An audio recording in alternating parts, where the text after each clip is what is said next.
জান্নাত কোথায় আছে আর জাহান্নাম কোথায় আছে? প্রশ্নের উত্তরটা আপনারা বলতে পারবেন? কোথায়? একটাই কথা, জাহান্নাম আছে নিচে, জান্নাত আছে উপরে। আপনারা সবাই শিক্ষিত মানুষ, জানি না কিরকম এলাকায় শিক্ষিত মানুষ আছে। আমার বক্তৃতা শুনতে জান্নাত কোথায় আছে আর জাহান্নাম কোথায় আছে? প্রশ্নের উত্তরটা আপনারা বলতে পারবেন? কোথায়? একটাই কথা, জাহান্নাম আছে নিচে, জান্নাত আছে উপরে। আপনারা সবাই শিক্ষিত মানুষ, জানি না কিরকম এলাকায় শিক্ষিত মানুষ আছে। আমার বক্তৃতা শুনতে গেলে একটু ভালো ছাত্র ছাত্রী হতে হবে। কথাগুলো কতখানি বুঝবেন জানি না। আমরা বাজারে ওই বক্তৃতা বিক্রি করি না। যে কথাগুলো বলি কোন স্টাডি মন্থন করে বলি, ভুল কোথায় হলে কান ধরি, না তো ভুল স্বীকার করে নি। কারণ বক্তৃতা দিতে গেলে আগে স্টাডি করতে হয়, অধ্যয়ন করতে হয়, মোতালা করতে হয় হাদিস কোরআন বিভিন্ন জিনিস। আল্লাহ তাআলা মানুষ জাতিকে সৃষ্টি করেছে 120 দিনে। কিভাবে? আপনাকে কোরআন থেকে আমি প্রমাণটা দেখাচ্ছি। আল্লাহ তাআলা প্রথমে মাটিকে নিয়ে এসেছিল, এক মুষ্টি মাটি। কোথা থেকে? এই মাটি থেকে। এই পৃথিবী থেকে যতটা মাটি আল্লাহ তাআলা নিয়ে গেছেন আজরাইলের দ্বারা, কিয়ামত পর্যন্ত আসবে ততদিন ওই এক মুঠি মাটি দিয়ে সৃষ্টি। আর দ্বিতীয়বার কোন মাটি পৃথিবী থেকে নেওয়া হবে না।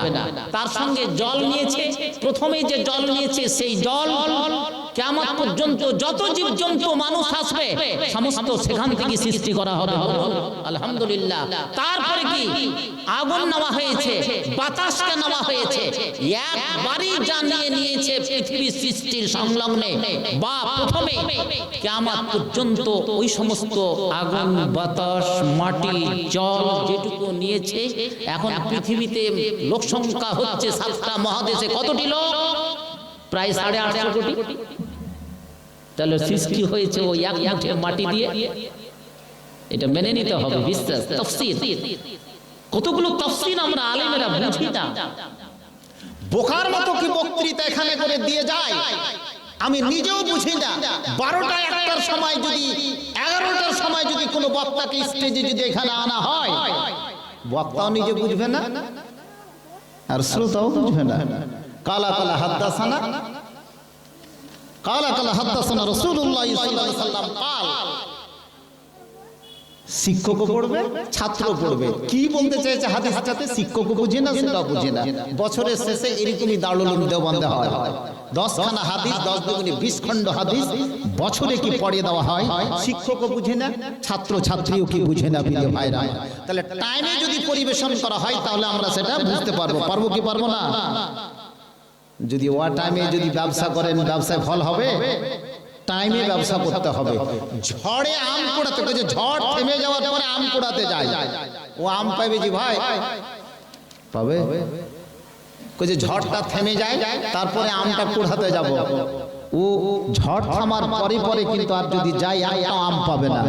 ঝড় যখন বইবে তখনই তুমি আম কুড়াতে যাও এবং তখনই তুমি কি আম পাবে। যদিও তোমাকে বৃষ্টিতে ভিজতে হয়, যদিও তোমাকে সাইক্লোন ঝড়ের মুখে পড়তে হয়, যদি আকাশ থেকে তোমাকে বরফ পাথর খেতে হয়, সেই অবস্থায় তোমাকে লিচু আর কি কিনতে কি বলছে কি আম কুড়াতে হবে। এটা বলে দেওয়া হচ্ছে, এটা সঠিক কথা। ঝড় থেমে যাওয়ার পরে একটাও তুমি আম পাবে না। কেউ কুড়িয়ে নিয়েছে ঝড়ে। এখন ঝড় চলছে। কালকে কিন্তু ওবাইদুল্লাহ ফালাহির বক্তৃতা শুনতে পাবে না, এমদাদ ভাইয়েরও বক্তৃতা শুনতে পাবে না। জি, গতকাল আব্দুল জব্বার ছিল কারি, তারও বক্তৃতা শুনতে পাবে না। আজকে শুনতে হবে এবং আজকে শেষের দোয়াটা নিয়ে যেতে হবে। আল্লাহ তাআলা যখন এই আদমকে কি সৃষ্টি করলেন, সৃষ্টি করা নিজের হাতে সৃষ্টি করেছেন আল্লাহ তাআলা। কাকে? আদমকে। কোথায় সৃষ্টি করা হয়েছে? তাফসীরে বলছে মক্কা আর তাইফের মধ্যে একটা জায়গা ছিল, সেই জায়গাটা এখনো আছে। তার নাম হচ্ছে কি? ধোনা।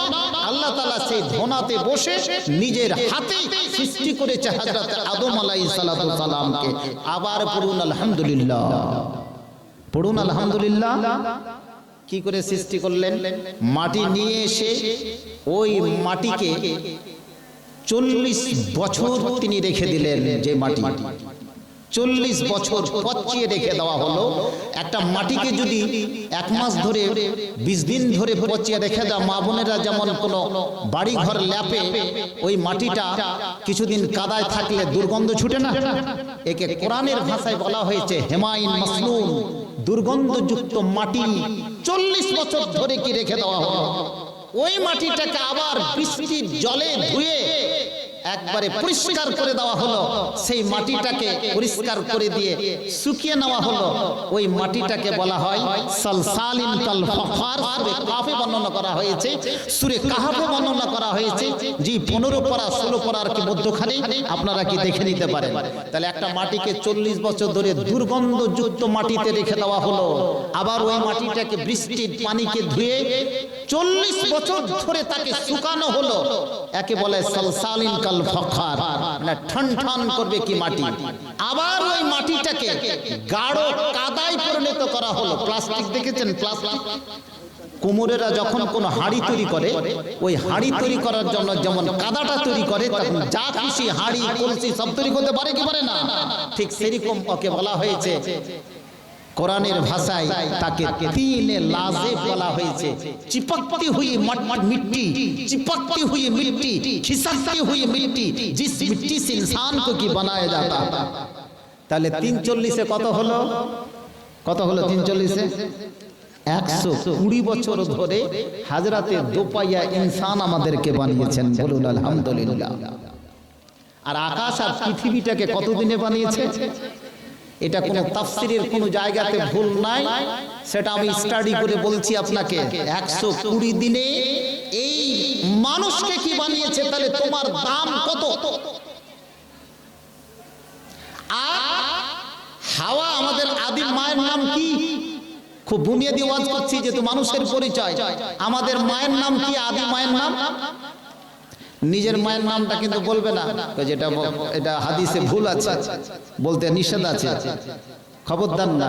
নাম নামই বলবেন। হাওয়া, হাওয়াকে কিন্তু বানিয়েছে আল্লাহ তাআলা কোন মাটি থেকে তৈরি করা হয়নি। কোথা থেকে তৈরি করা হয়েছে? বাম পাশের হাড়টি থেকে। একে কোথায় তৈরি করা হয়েছে? পৃথিবীতে নয়, কোথায়? জান্নাতে তৈরি করা হয়েছে। মা হাওয়াকে তৈরি করা হয়েছে জান্নাতে, আর আদমকে তৈরি করা হয়েছে কি? পৃথিবীতে। ওরে আমার পৃথিবীর বুকের মানুষ, কি জেনে রাখো, ওরে যুবক যুবতী তুমি জেনে রাখো, একজন যুবককে, একজন আদমকে আল্লাহ তাআলা নিজের হাতে আজকে পৃথিবীতে তৈরি করেছেন। পৃথিবীতে নিজের হাতে তাকে মাটি দিয়ে তৈরি করেছেন। ওরে যুবক যুবতী তুমি জেনে নাও, জেনে নাও, কিন্তু মা হাওয়াকে আল্লাহ তাআলা কোনো মাটি থেকে তৈরি করেনি, করেনি, করেনি। আল্লাহ তাআলা তৈরি করেছেন কোথা থেকে? আদমের কি বাম পাশে বেকা হাড্ডি থেকে তাকে তৈরি করা হয়েছে। অতএব তুমি এটাকে জেনে নাও, জেনে নাও, দুজনের সৃষ্টি কিন্তু আলাদা আলাদা, একই সৃষ্টি নয়। অতএব হাওয়াকে সৃষ্টি করা হলো জান্নাতে এবং একে সৃষ্টি করা হলো পৃথিবীতে। তাহলে দুটোর মধ্যে পার্থক্য রয়ে যায়। এই পার্থক্য যদি তুমি বুঝতে না পারো, তাহলে আদমের গুরুত্ব তুমি বুঝবে না, হাওয়ার গুরুত্ব বুঝবে না। ওরে যুবক যুবতী তুমি জেনে নাও, জেনে নাও, যদি তুমি এই তাফসীরটা জানতে, তুমি যদি এই হাদিসটা জানতে, এই কোরআনের ব্যাখ্যা বিশ্লেষণ জানতে, তাহলে তুমি সত্যিকারই একটা ভালো জায়গায় পৌঁছে যেতে, ভালোভাবে তুমি তাফসীর বুঝতে। কিন্তু তুমি এইগুলো বুঝো না, বুঝো না, এগুলোকে বুঝারও তুমি চেষ্টাও করো না। অতএব হে মানুষ, তোমাকে আবার আমি দাওয়াত দিয়ে দিলাম, তুমি এইগুলোকে বুঝার চেষ্টা করে নাও, প্রত্যেকটা জিনিসকে তুমি জেনে নাও। এটাই তোমার পরিচয় হবে, একজন আদমের পরিচয় হবে, হাওয়ার পরিচয় হবে। যদি তুমি কোরআন পড়ো রে, হাদিস যদি তুমি পড়ো, তাহলে এই সমস্ত জিনিসগুলো তুমি বুঝবে। আহা, হাওয়াকে তৈরি করলো বাম পাশের হাড্ডি থেকে। মেয়েরাকে সৃষ্টি করা হয়েছে জান্নাতে। আমি কাউকে ছোট বড় করছি না, তাফসীর বলছি। এই জন্য যে হাওয়াকে সৃষ্টি করলো জান্নাতে, তো জান্নাতে সমস্ত জিনিসে পরিপূর্ণ আছে কি নেই? কোন জিনিসের অভাব আছে জান্নাতে? তাহলে তো মায়েরা সমস্ত জান্নাত তো দেখে নিয়েছে, আর তো জান্নাতে যাওয়ার আর কোনো প্রশ্ন আছে কি? আর কোন আদমের সন্তান পুরুষ কিন্তু এখনো পর্যন্ত জান্নাতের মুখ দেখেনি। এই জন্য একজন স্ত্রী যার আছে পৃথিবীতে, যার স্ত্রী আছে, যে বিয়ে শাদী করেছে, মা বোনেরা তোমরা দুঃখ নেবে না। কোন পুরুষ যদি তার রাজা বাদশা পর্যন্ত কেউ যদি তার স্ত্রীর মন ভরাতে চায়, কিন্তু সে নাকাম। সে অত্যন্ত অভিলাষী, অত্যন্ত ঊর্ধ্বমুখী, অত্যন্ত অভিমানী, অত্যন্ত জেদি হবে। এটাই তোমার কাছে কি পরীক্ষা? কারণ তাকে সৃষ্টি করা হয়েছে কি জান্নাতে। আর সবচেয়ে তাকে সৃষ্টি করা হয়েছে কোনো সোজা হাড্ডি থেকে নয়। কি হাড্ডি থেকে? গরু বকরি দেখেছেন তো, যখন জবা করবেন, এটাকে ইংরেজিতে বলা হয় that son of the kind of rib বলা হয়। ইংরেজিতে রিব মানে পাঁজরের হাড্ডি। এই হাড্ডিটাকে যদি আপনি চিপতে যান, কড়মড় করে কি ভেঙে যাবে। আর হাড্ডিটাকে যদি ওইরকম টাড়া অবস্থায় যদি ছেড়ে যায়, কিরকম থাকবে? টাড়া হয়ে থেকে যাবে। বুখারী শরীফ হাদিসে বর্ণনা করছেন ইমাম বুখারী রাহিমাহুল্লাহ আলাইহি, যে তুমি মেয়েরা যখন বেকা হাড্ডির তৈরি, প্রত্যেকটা পুরুষের কাছে তার স্ত্রী হচ্ছে চিরজীবনের জন্য পরীক্ষা। নারে তাকবীর! নারা দিবেন না নাকি? নারে তাকবীর! একটা পুরুষের কাছে তার স্ত্রী সারা জীবনের জন্য পরীক্ষা। আপনি এটা মনে করে নেবেন। প্রশ্ন তো হতে পারে, আল্লাহর এমন কি ছিল যে সোজা হাড্ডি থেকে তাকে তৈরি করলো না, এই বেকা হাড্ডি থেকে তৈরি করলো? মা বোন প্রশ্ন করতে পারে, আল্লাহ রে, তুই আমাকে কেন বেকা হাড্ডি থেকে তৈরি করলে? তোর কাছে কোনো জিনিসের অভাব ছিল কি? ওরও কাছে পরীক্ষা, আপনারও কাছে পরীক্ষা। স্ত্রী পুরুষে বারবার সারা দিন রেসারেসি, মারামারি, জুতা জুতি, ঘুষা ঘুষি রেস চলছে। স্ত্রী পুরুষকে মারছে, পুরুষ স্ত্রীকে মারছে, হয় না? অনেক পুরুষ আছে স্ত্রীর কাছে মার খায়, অনেক পুরুষ আছে স্ত্রীর মারটাকে ভালোবাসে, অনেক পুরুষ স্ত্রীকে প্রেম ভালোবাসার ক্ষেত্রে কি মার দেয়, আবার সত্যিকারই কি মার দেয়। এই যে রেসারেসি, এই যে জেদাজেদি যে এক অপরের সঙ্গে কি চলে, ভাবছে কি যে আর স্ত্রীটাকে আমি ভাত দেব না, একে আর রাখবো না, 3 তালাক দিয়ে দেবো, সালাসু তাতলিকাত, যা তোর মার কাছে বাবার বাড়িতে চলে যায়। হয় না সময়তে? প্রিয় ভাইরা আমার, আপনি একটু নির্জনে গিয়ে ভাববেন, নির্জনে গিয়ে ভাববেন। কোথায় ভাববেন? লিচুর বাগানে এখানে দেখলাম, একাই যে ভাববেন, এত যে মারপিট হচ্ছে, এত রেসারেসি, গালাগালি করছি স্বামী স্ত্রীতে, ভেবে দেখবেন যে তার ভিতরে, আমার স্ত্রীর ভিতরে যে বৈশিষ্ট্যগুলো আছে, ওগুলো কি আমার স্ত্রীর ভিতরে নেই না আমার ভিতরে নেই?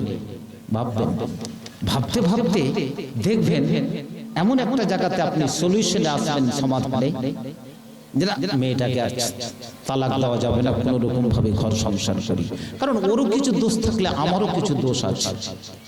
আল্লাহ রাসূল বলেছেন, তোমার ভিতরে, ওই তোমার স্ত্রীর ভিতরে যদি একটাও ভালো গুণ থাকে, তাহলে তুমি তালাক দিও না, তাকে নিয়ে তুমি ঘর সংসার করো। বুঝাতে পারলাম না? হ্যাঁ, আর একটা জিনিস, মানুষের বীর্য থেকে স্বামী স্ত্রীর মিলনের ফলে বীর্য থেকে যে সমস্ত জিনিস তৈরি হবে, সেগুলো সন্তান সন্ততি। আর বুকের পাঁজরের হাড্ডি থেকে যারা তৈরি হবে, এটা আপনার জোড়া। এই পৃথিবীতে যত মানুষ আসবে, প্রত্যেকেরই জোড়া কিন্তু সৃষ্টি করে দেওয়া হয়েছে, প্রত্যেকেরই জোড়া। কোথা থেকে? এখান থেকে সৃষ্টি করে দেওয়া হয়েছে, প্রত্যেকেরই জোড়া। কারণ আমার পাঁজর থেকে আমার স্ত্রীকে তৈরি করা হয়েছে। তুমি তালাক দিবে কেন? হয় ডু ইউ গেট ইট তালাক, তুমি তালাক দেবে কেন? তোমারই তো একটা অংশ সেটা। ও এখানে ঘুরতে হবে, ও আপনারা এতগুলো নিয়ে বসে আছেন। ومن آياته أن خلق لكم من أنفسكم أزواجا। আবার কোরআনে কি বলছে? ওয়া হুন্না লিবাসুন লাকুম ওয়া আনতুম লিবাসুন লাহুন্না। ওরে যুবক তুমি জেনে নাও, ওরে যুবতী জেনে নাও, তোমাদের মধ্যে যদি কোনো খাটপাট হয়ে থাকে, যদি মাদ্রাসা তো সঙ্গে আছে, তবে যে কথাগুলো আমি বলবো, কথাগুলো সমস্ত হাদিস কোরআন বলে আপনারা শোনার চেষ্টা করবেন। 100 ঘন্টা বই পড়ে মানুষ ইনসান হয়, আবার 100 ঘন্টা পড়ে মানুষ জিন শয়তান হয়। ঠিক বলছে না বেঠিক? বেঈমান শয়তান হয়। আবার 100টা জালসা শুনে মানুষ রূপে তৈরি হয়, আবার 100টা জালসা শুনে হামান বেঈমান কি শয়তান হয়? তাহলে শুনতে গেলে ঈমান নিয়ে, শুনতে গেলে ঈমানের স্পিরিট নিয়ে আমাদেরকে শুনতে হবে, যাতে আমরা কিছু শিখতে পারি, জানতে পারি, যে ইহলৌকিক পরলৌকিক জীবনকে যেন ধন্যবাদ ধন্য অবস্থায় কে নিয়ে আসতে পারি, যেন আমাদের পরবর্তী জীবন সাফল্যমণ্ডিত হয়। সকলে পড়ে আমিন। প্রিয় ভাইরা আমার, আজকে আমার বক্তৃতার বিষয় হচ্ছে মানুষের পরিচয়।